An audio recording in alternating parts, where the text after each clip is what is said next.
वज़ीर आला सिंध मुराद अली शाह ने जुल्फ़िकार अली भुट्टो को कौमी जमहूरी हीरो करार देने की करारदाद सिंध असेंबली में जमा करा दी। सिंध असेंबली में खिताब करते हुए मुराद अली शाह का कहना था कि सुप्रीम कोर्ट ने खुद माना है कि भुट्टो केस में गलती हुई है। जो जुल्म हुआ है इसे ख़त्म करने के लिए आइन में तरामीम करना होंगी।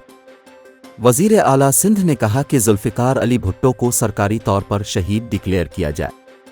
MQM के रुकन अब्दुल वसीम का कहना था कि नाना का कत्ल हुआ और नवासे ने फैसला सुना।